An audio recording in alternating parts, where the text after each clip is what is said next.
Hello. Uh, as you know, this is I just do it in my mobile, and I don't know how to look at the camera. Some people are saying that you should really be particular about the frame and the quality of the video. I will do this if I find people are really finding it interesting and making remarks, sending their opinions, then probably I will do it. I will take care of it. So right now, as you know, this is uncut, unedited video.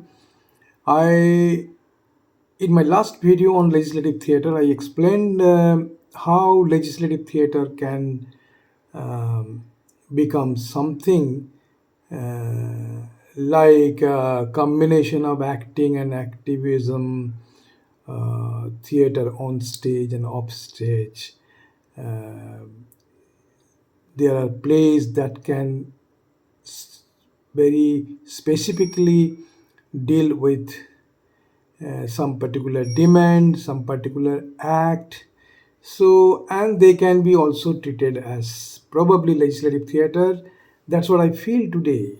In my last video, if you have not yet seen, please see it in Jana Sanskriti Center for Theatre of the Oppressed YouTube channel, or in the in Art of Democracy channel. I have explained what could be another form of legislative theatre. Uh, Today, I would uh, quickly mention that sometimes we thought of sending interventions of the people to the policymaker. Like, for example, we had a play on education. Uh, it was addressing the situation of primary education, elementary education, and in the village. So, five satellite teams, they thought they would make the same play on education uh, to 50 villages. Each team will focus on 10 villages. So that's how we performed in 50 villages. And as our model goes, we take the same play to the same audience three times at an interval of 1 month or 1.5 months. So each village watched the same performance three times. So there were 150 performances. And in 150 performances, there were interventions of the people noted in writing. So then we actually send those interventions.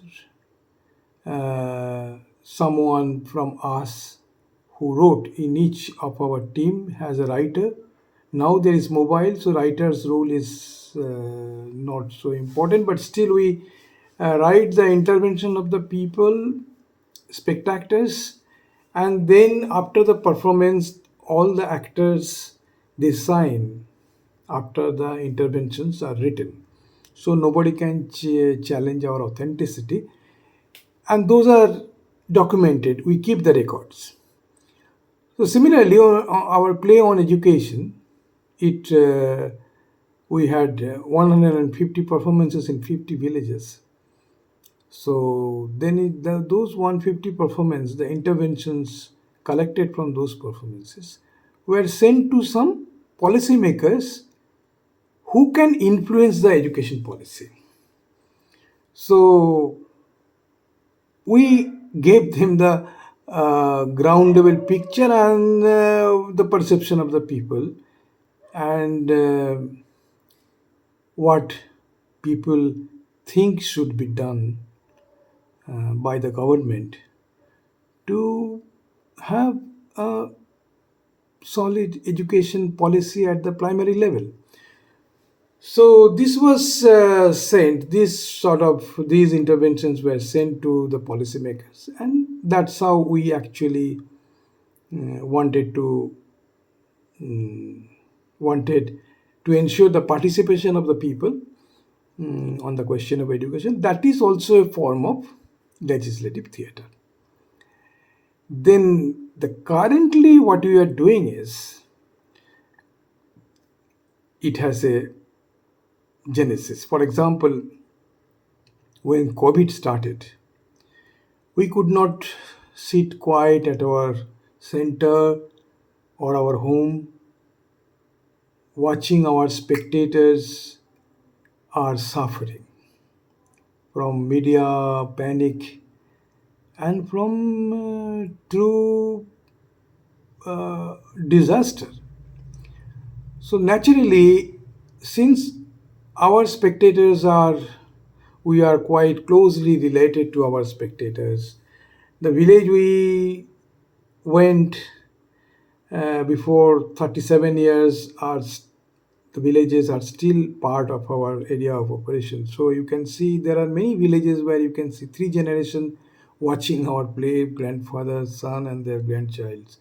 So grandchildren. So therefore, our relationship with our audience is very old. So we couldn't keep quiet. So we started organizing the relief program for the people who migrated and came back through a very bad experience. They were back in their own villages, so they were kept in the quarantine center. So we used to go and give them some food grains. We used to give them cooked food, and we used to listen to their stories, and that's how you got to know the real condition of the migrant workers when they get migrate from one state to another state. And our state, West Bengal, is a source where a migrant worker lives, and they go to a destination like Chennai, Kerala.